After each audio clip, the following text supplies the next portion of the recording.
नमस्कार दोस्तों, भाद्रपद मास की शुक्ल पक्ष की तृतीया को हरतालिका तीज का त्योहार मनाया जाता है।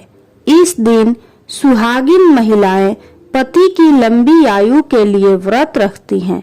सबसे पहले इस व्रत को माँ पार्वती ने भगवान भोलेनाथ के लिए रखा था। तो आइए सुनते हैं हरतालिका तीज की व्रत कथा। हरतालिका तीज व्रत कथा के अनुसार भगवान भोलेनाथ ने ही माँ पार्वती को यह कथा विस्तार पूर्वक सुनाई थी। भगवान भोलेनाथ ने इस कथा में माँ पार्वती को उनका पिछला जन्म याद दिलाया था। भगवान भोलेनाथ बोले, हे गौरी, पर्वत राज हिमालय पर स्थित गंगा के तट पर तुमने अपनी बाल्यावस्था में 12 वर्षों तक अधोमुखी होकर घोर तप किया था। इतनी अवधि तुमने अन्न न खाकर पेड़ों के सूखे पत्ते चबाकर व्यतीत किए। माघ की विकराल शीतलता में भी तुमने निरंतर जल में प्रवेश करके तप किया। वैशाख की जला देने वाली गर्मी में तुमने पंचाग्नि से शरीर को तपाया। सावन की मूसलाधार वर्षा में खुले आसमान के नीचे बिना अन्न जल ग्रहण किए समय व्यतीत किया। तुम्हारे पिता तुम्हारी कष्ट साध्य तपस्या को देखकर बड़े दुखी होते थे। उन्हें बड़ा क्लेश होता था।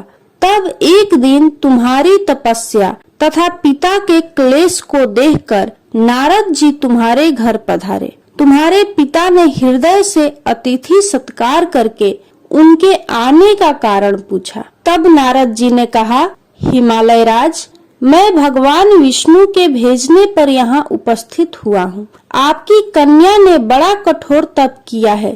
इससे प्रसन्न होकर वे आपकी सुपुत्री से विवाह करना चाहते हैं। इस संदर्भ में आपकी राय जानना चाहता हूँ। नारद जी की बात सुनकर हिमालय राज प्रसन्न हो उठे। उनके तो जैसे सारे क्लेश ही दूर हो गए। प्रसन्नचित होकर वे बोले, श्रीमान, यदि स्वयं विष्णु मेरी कन्या का वरण करना चाहते हैं तो भला मुझे क्या आपत्ति हो सकती है।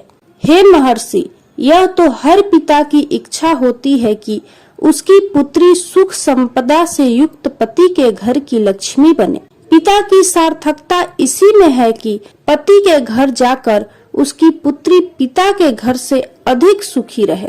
तब तुम्हारे पिता की स्वीकृति पाकर नारद जी विष्णु के पास गए और उनसे तुम्हारे ब्याह के निश्चित होने का समाचार सुनाया। मगर इस विवाह संबंध की बात जब तुम्हारे कान में पड़ी तो तुम्हारे दुख का ठिकाना न रहा। तुम्हारी एक सखी ने तुम्हारी इस मानसिक दशा को समझ लिया और उसने तुमसे उस विक्षिप्तता का कारण जानना चाहा।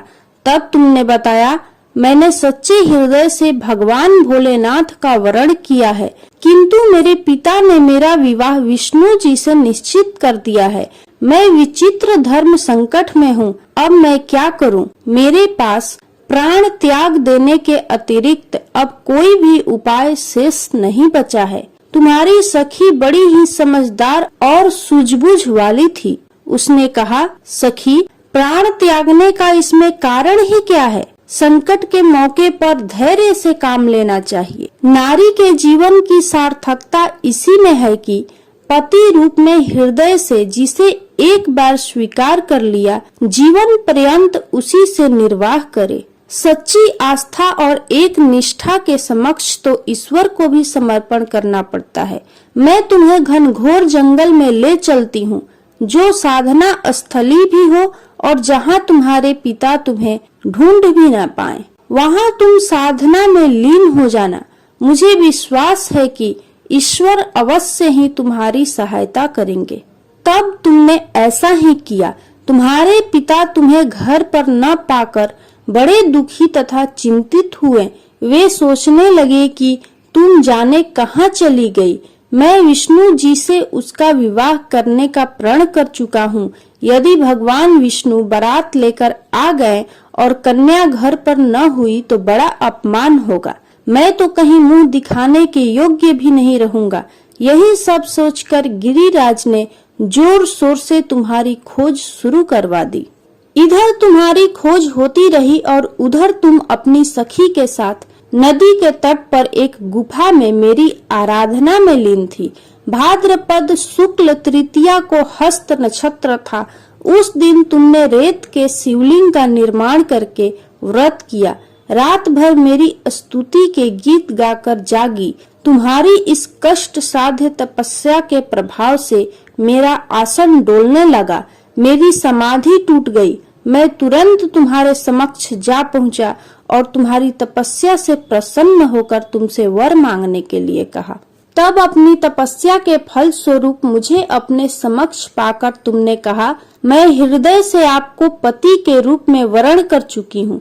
यदि आप सचमुच मेरी तपस्या से प्रसन्न होकर आप यहाँ पधारे हैं तो मुझे अपनी अर्धांगिनी के रूप में स्वीकार कर लीजिए। तब मैं तथास्तु कहकर कैलाश पर्वत पर लौट आया। प्रातः होते ही तुमने पूजा की समस्त सामग्री को नदी में प्रवाहित करके अपनी सहेली सहित व्रत का पारण किया। उसी समय अपने मित्र बंधु व दरबारियों सहित हिमालय राज तुम्हें खोजते खोजते वहां आ पहुँचे और तुम्हारी इस कष्ट साध्य तपस्या का कारण तथा उद्देश्य पूछा। उस समय तुम्हारी दशा को देखकर हिमालय राज अत्यधिक दुखी हुए और पीड़ा के कारण उनकी आंखों में आंसू उमड़ आए थे। तुमने उनके आंसू पोंछते हुए विनम्र स्वर में कहा, पिताजी, मैंने अपने जीवन का अधिकांश समय कठोर तपस्या में बिताया है। मेरी इस तपस्या का उद्देश्य केवल यही था कि मैं महादेव को पति के रूप में पाना चाहती थी। आज मैं अपनी तपस्या की कसौटी पर खरी उतर चुकी हूँ, क्योंकि आप विष्णु जी से मेरा विवाह करने का निर्णय ले चुके थे। इसलिए मैं अपने आराध्य की खोज में घर छोड़कर चली आई। अब मैं आपके साथ इसी शर्त पर घर जाऊंगी कि आप मेरा विवाह विष्णु जी से न करके महादेव जी से करेंगे। हिमालय राज मान गए और तुम्हें घर ले गए। कुछ समय के पश्चात शास्त्रोक्त विधि विधान पूर्वक उन्होंने हम दोनों को विवाह सूत्र में बांध दिया। हे पार्वती, भाद्रपद की शुक्ल तृतीया को तुमने मेरी आराधना करके जो व्रत किया था, उसी के फल स्वरूप मेरा तुमसे विवाह हो सका।